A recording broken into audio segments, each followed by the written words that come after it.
सीता के कारण रावण को मारा, विभीषण को लंका दी, सीता को लेकर के अयोध्या में आया।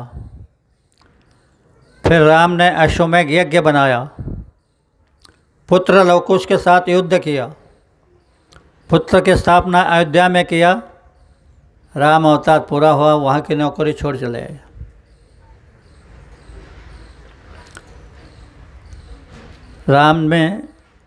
परशुराम ने अपने माँ बाप के कहने से माँ का सर उड़ा दिया था।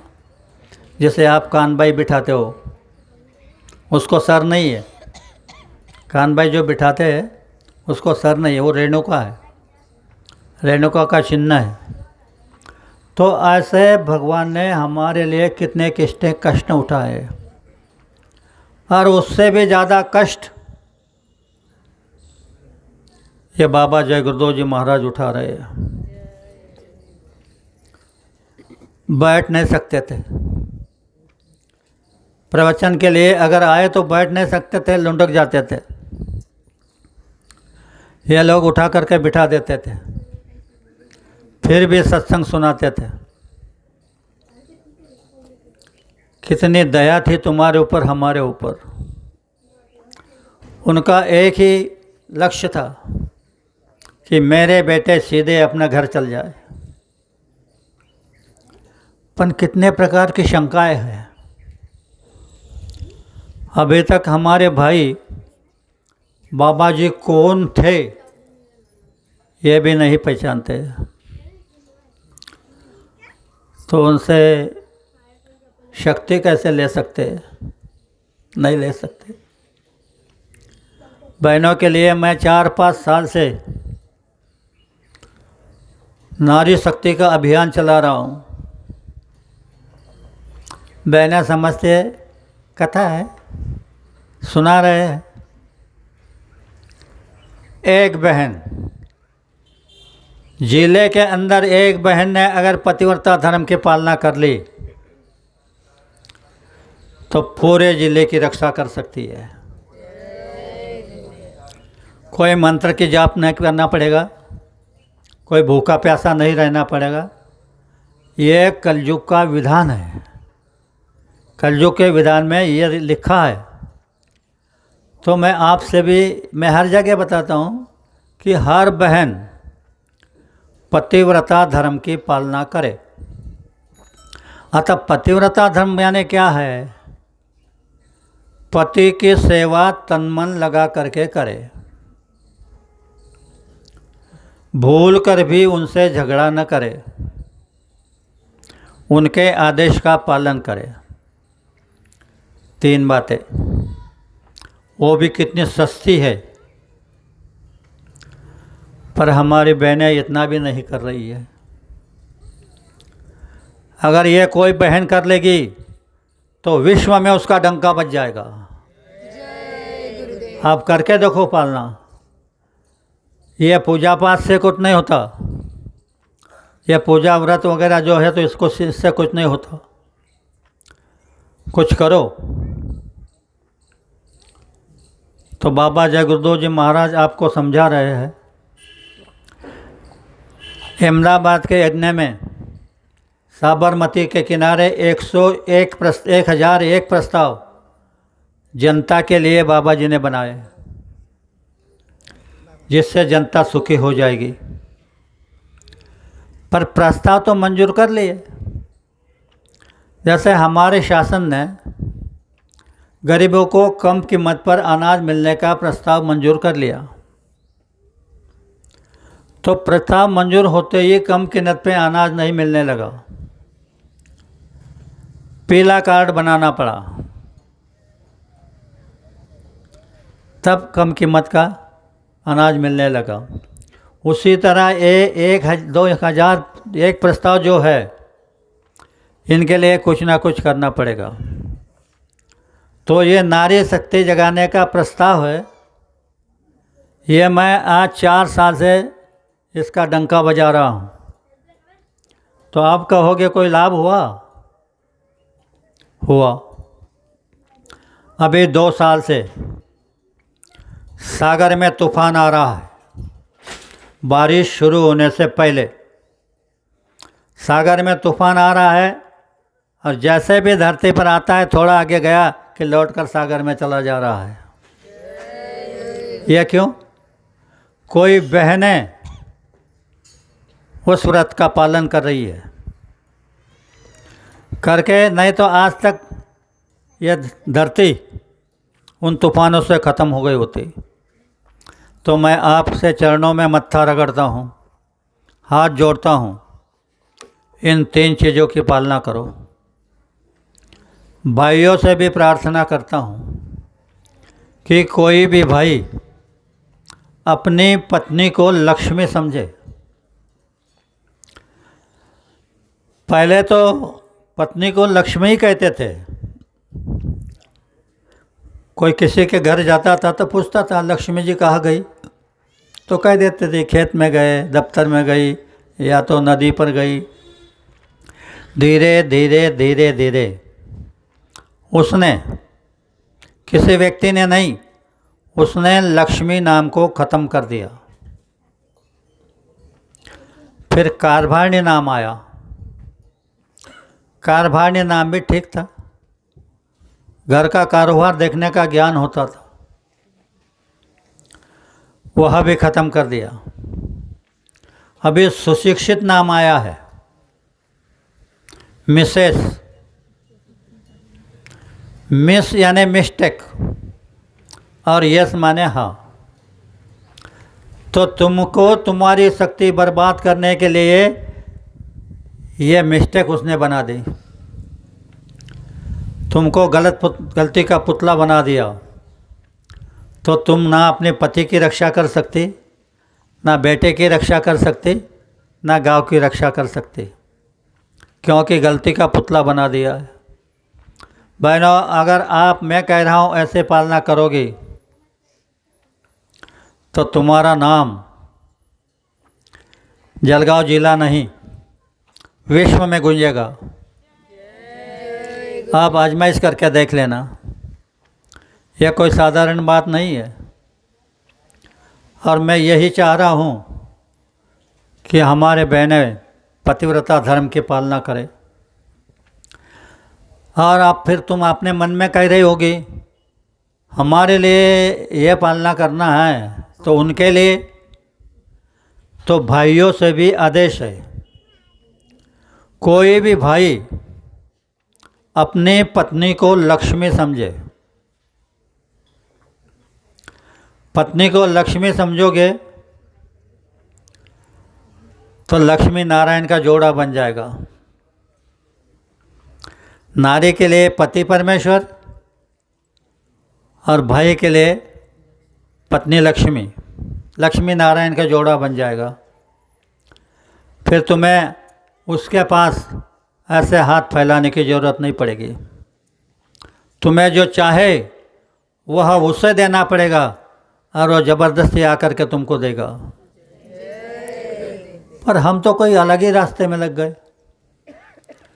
तो इसलिए मैंने आज सोचा कि कई बार सत्संग सुनाता हूँ, तो आज पहले यह सुना दूँ। आपने अगर इसकी पालना कर ली, पतिव्रता धर्म की, तो तुम कुछ भी कर सकती हो। देवताओं को भी बच्चे बना सकती हो। अनुसया ने बच्चे बनाए थे ना, तीनों देवता को, ब्रह्मा, विष्णु और महेश, तीनों को बच्चे बनाए थे। क्यों? सावित्री, लक्ष्मी और पार्वती, इन तीनों ने अपने पति को कहा कि अनुसया का सत्व निकालो। उसका पन बहुत बढ़ता जा रहा है, उसका पुण्य बढ़ता जा रहा है। तीनों देवता वेश बदल करके धरती पर आए, अनुसया के आंगन में अलग जगह दिया। अनुसया कुटिया में गई, लई मुट्ठी भर दाना लेके आई, लो महाराज भिक्षा लो। कहने लगे कि ऐसे नहीं लेंगे। बोले कैसे लेंगे? ये तुम्हारे वस्त्र उतार दो, तुम्हारे वस्त्र उतार दो और हमको भिक्षा दो। अनुसया तो चक्काचौंध हो गई। सोचने की अगर मैं वस्त्र उतार दूंगी तो मेरा सतीत्व नष्ट हो जाएगा, और भिक्षा नहीं दूंगी तो मेरा धर्म खत्म हो जाएगा। तो अनुसूया ने क्या किया मालूम है? ब्रह्मा को, विष्णु को, महेश को नहीं पुकारा, अपने पति को पुकारा कि हे पतिदेव, मैं धर्म संकट में आ गई हूँ, मुझे इससे छुड़ाओ, और मैं ये इनके ऊपर पानी छिड़कता हूँ, इनको छोटे छोटे बच्चे बना दो। तीनों देवता छोटे छोटे बच्चे बन गए। सबको मालूम है इतिहास। फिर देवियों को मालूम पड़ा, आए अनुसूया के तरफ, कहने लगे माता जी, हमारे पति हमको वापस कर दो। अनुसूया उन देवियों से कहने लगे, बाहर पलने में सोए हैं, ले जाओ उठा करके। गई तीनों।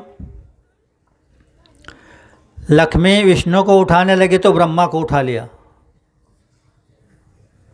सावित्री ब्रह्मा को उठाने लगी तो विष्णु को उठा लिया, और पार्वती शिव जी को उठाने लगी तो ब्रह्मा को उठा लिया। तीनों का सतीत्व खत्म हो गया।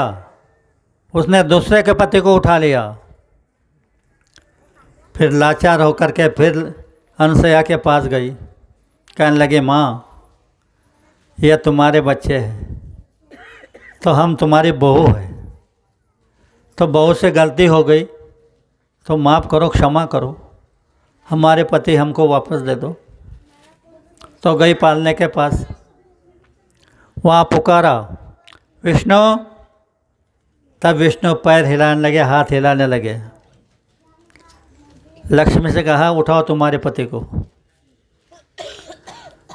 सावित्री के ब्रह्मा के पास गई, ब्रह्मा जी, तो अपने हाथ पैर हिलाने लगे। सावित्री को कहा कि उठा लो तुम्हारे पति को।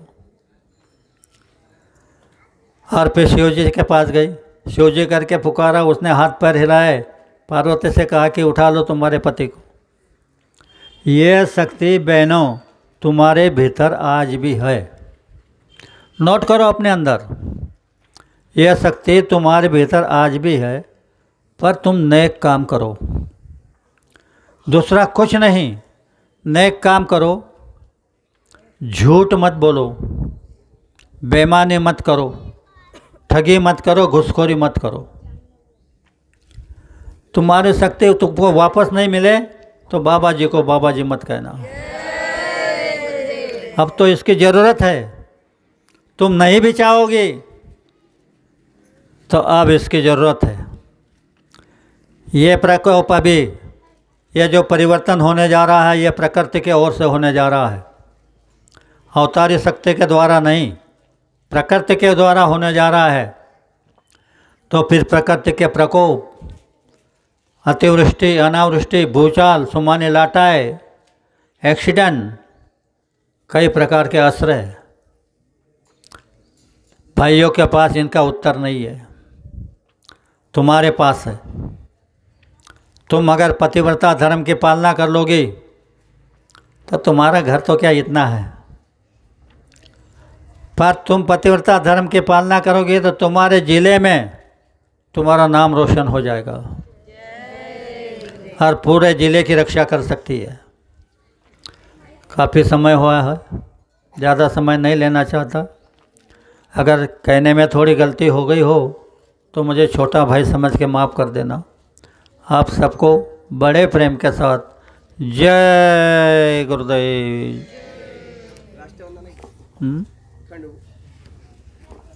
राष्ट्रवंदना।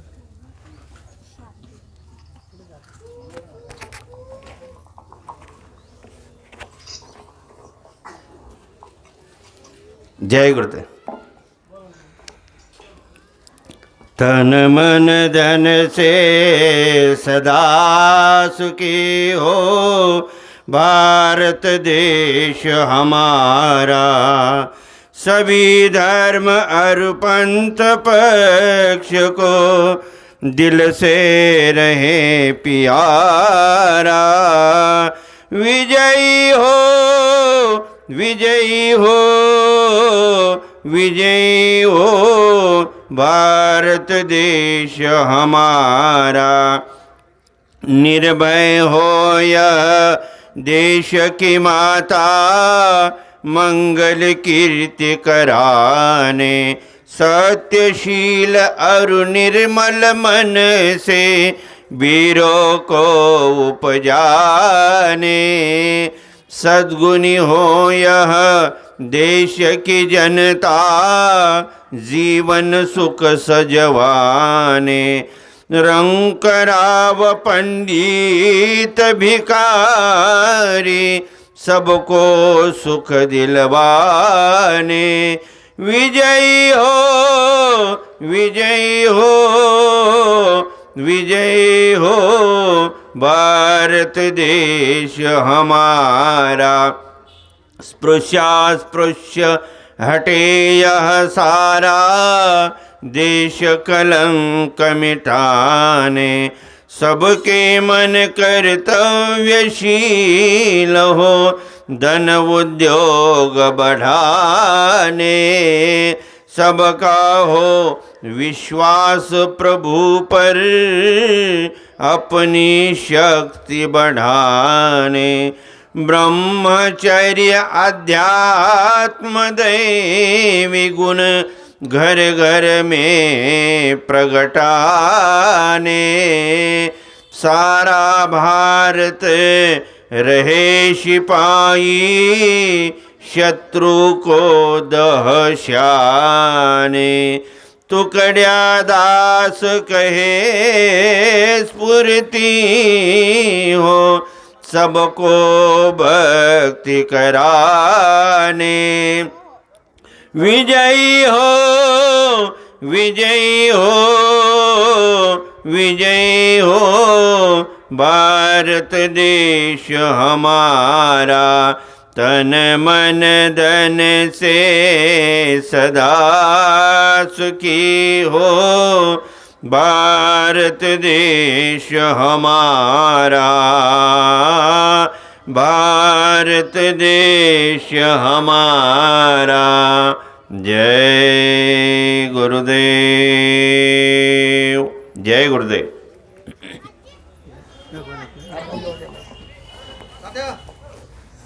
जय गुरुदेव।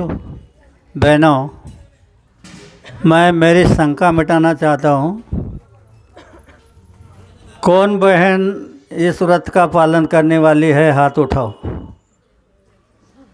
बहुत हो गए, इतनी बहनें तो बहुत हो गए। मैं अपना जिला क्या पूरा विश्व जीत सकता हूँ। जय गुरुदेव।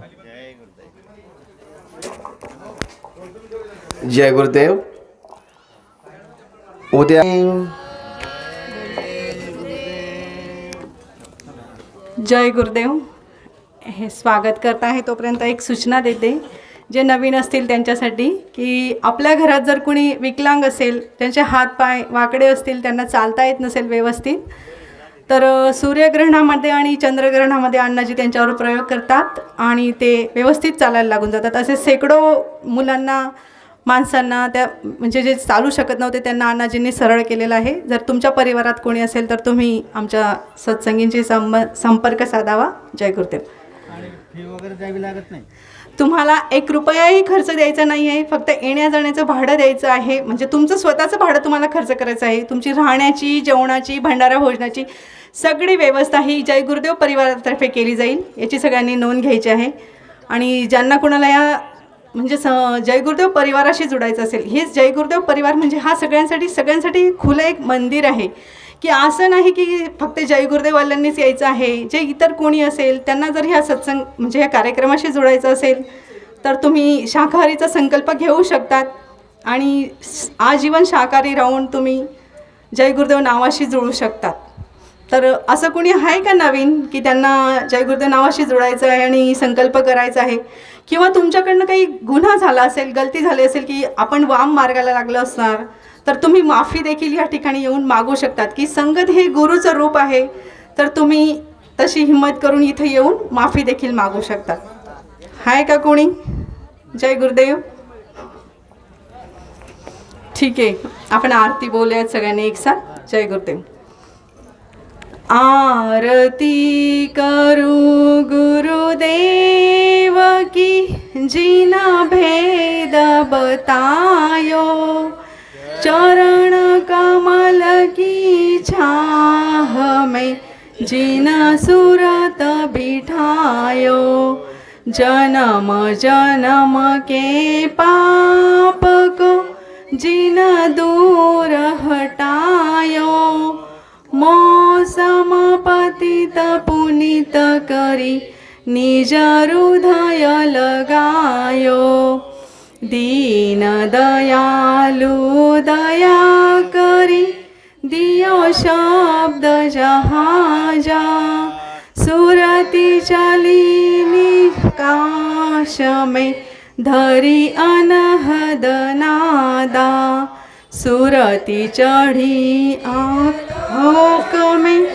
मन परम उलासा, सतगुरु मिल गए राह में ले परम प्रकाशा, अभिनंदन निज लोक में करे किन्नर देवा, भाग्य सराहे सूरती कर लावे बहु सेवा, काल कर्म के फांस से लियो जीव बचाई, गुरु दयाल दया करी निज घर पहुँचाई, आरती करू जय गुरुदेव की जिन भेद बतायो, चरण कमल की छाह में जिन सुरत बिठायो, जय गुरुदेव जय गुरुदेव. जय गुरुदेव.